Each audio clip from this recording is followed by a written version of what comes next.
Hi friends, ഏവർക്കും rubies കിച്ചൻ്റെ ഇന്നത്തെ വീഡിയോയിലേക്ക് സ്വാഗതം. ചായക്കൊപ്പം കറുമുറ കഴിക്കാനുള്ള ഒരു തട്ടയുടെ റെസിപ്പിയുമായിട്ടാണ് ഞാൻ വന്നിരിക്കുന്നത്. ഒരു തനി നാടൻ പലഹാരമാണ് തട്ട. വളരെ രുചികരമായതും വളരെ ക്രിസ്പി ആയതുമായ തട്ടയുടെ റെസിപ്പിയിലേക്ക് പോകുന്നതിന് മുന്നേ എപ്പോഴും പറയാറുള്ളത് പോലെ നമ്മുടെ വീഡിയോ ആദ്യമായി കാണുന്നവരും അതുപോലെ തന്നെ ഇതുവരെ സബ്സ്ക്രൈബ് ചെയ്യാത്ത ആരെങ്കിലും ഉണ്ടെങ്കിൽ പ്ലീസ് ഒന്ന് സബ്സ്ക്രൈബ് ചെയ്ത് സപ്പോർട്ട് ചെയ്യാൻ മറക്കരുത്. കൂടെ തന്നെ ബെൽ ബട്ടൺ പ്രസ് ചെയ്യാനും മറന്നു പോകരുത്. എങ്കിൽ മാത്രമേ ഞാനിടുന്ന വീഡിയോസിൻ്റെ നോട്ടിഫിക്കേഷൻസ് നിങ്ങൾക്ക് ലഭിക്കുകയുള്ളൂ. കൂടെ തന്നെ ലൈക്ക്, ഷെയർ, കമൻറ്റ് എന്നിവ ചെയ്ത് സപ്പോർട്ട് ചെയ്യാനും മറന്നു പോകരുത്. അപ്പോൾ നമുക്കിനി പോകാം വീഡിയോയിലേക്ക്. കറുമുറ തട്ടയുടെ റെസിപ്പിയിലേക്ക് നമുക്ക് പോകാം. ആദ്യം ഒരു കടായി എടുത്ത് അടുപ്പത്ത് വയ്ക്കാം. അതൊന്ന് ചൂടാകുമ്പോൾ 3/4 കപ്പ് ഉഴുന്ന് പരിപ്പിട്ട് കൊടുത്ത് ഒന്ന് വറുത്തെടുക്കാം. ഇതുപോലെ നല്ലൊരു ബ്രൗൺ നിറമൊന്നും ആകണ്ട, ഒന്ന് നന്നായി വറുത്ത് കിട്ടിയാൽ മതിയാകും. അപ്പോൾ നമ്മുടെ ഉഴുന്ന് പരിപ്പെല്ലാം നന്നായിട്ട് റെഡിയായി വന്നിട്ടുണ്ട്. ഇനി ഇത് ഉഴുന്ന് പരിപ്പിന് പകരം കടലപ്പരിപ്പ് ഉപയോഗിച്ചും നമുക്ക് തട്ട ഉണ്ടാക്കാവുന്നതാണ്. ഇനി ഇതിനെ തണുക്കാനായി മാറ്റിവെക്കാം. നന്നായിട്ട് തണുത്ത ശേഷം ഒരു മിക്സിയുടെ ജാറിലിട്ട് ഫൈൻ പൗഡർ ആകുന്നത് വരെ നന്നായിട്ട് പൊടിച്ചെടുക്കാം. തട്ടയ്ക്ക് ആവശ്യമായ ബാക്കി ചേരുവകൾ എന്തൊക്കെയാണെന്ന് നമുക്ക് നോക്കാം.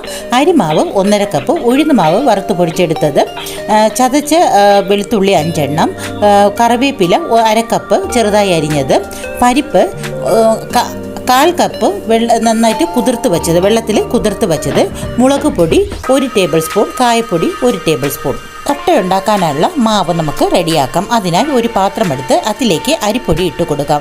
ശേഷം വറുത്ത് പൊടിച്ചു വെച്ച് ഉഴുന്ന് മാവ് ചേർത്ത് കൊടുക്കാം. ഇനി അതിലേക്ക് കറിവേപ്പില അരിഞ്ഞത്, ചതച്ചു വെച്ച വെളുത്തുള്ളി, 1 ടേബിൾ സ്പൂൺ മുളക് പൊടി, 1 ടീസ്പൂൺ ഉപ്പ്, 1 ടേബിൾ സ്പൂൺ കായപ്പൊടി എന്നിവ ചേർത്ത് നന്നായി മിക്സ് ചെയ്തെടുക്കാം.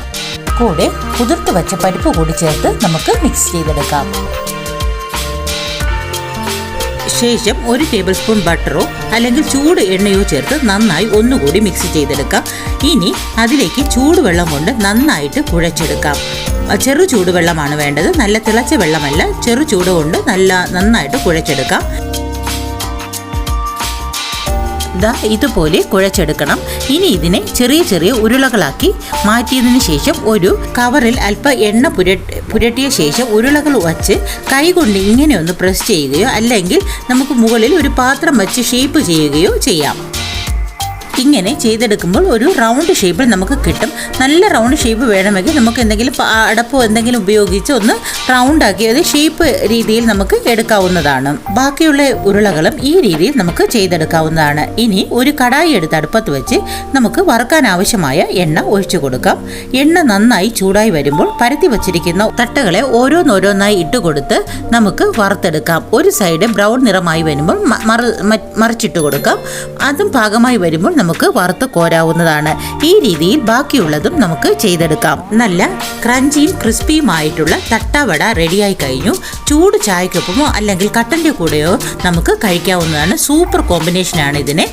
ട്രഡീഷണലായ ഈ പലഹാരം കുട്ടികൾക്കും മുതിർന്നവർക്കും എല്ലാവർക്കും ഒരുപോലെ ഇഷ്ടപ്പെടും. തണുത്ത ശേഷം നമുക്ക് ടിന്നിലേക്ക് മാറ്റാവുന്നതാണ്. വായു കടക്കാത്ത പാത്രത്തിൽ വച്ചു കഴിഞ്ഞാൽ ഏറെ നാള് കേടുകൂടാതെ ഇരിക്കുകയും ചെയ്യും. യാതൊരുവിധ പ്രിസർവേറ്റീവ്സും ചേർക്കാതെ വീട്ടിൽ തന്നെയുള്ള സാധനങ്ങൾ കൊണ്ടുണ്ടാക്കിയ ഈ പലഹാരം കുഞ്ഞുങ്ങൾക്ക് കൊടുക്കാൻ വളരെ നല്ലതാണ്. നിങ്ങൾക്ക് ഈ വീഡിയോ ഇഷ്ടമായിട്ടുണ്ടെന്ന് കരുതുന്നു. നിങ്ങളുടെ അഭിപ്രായങ്ങൾ കമൻറ്റ് രൂപത്തിൽ അറിയിക്കുക. കൂടെ തന്നെ ലൈക്ക്, ഷെയർ, സബ്സ്ക്രൈബ് എന്നിവ ചെയ്ത് സപ്പോർട്ട് ചെയ്യാനും മറന്നു പോകരുത്. അപ്പോൾ മറ്റൊരു വീഡിയോയുമായി കാണാം. Thanks for watching.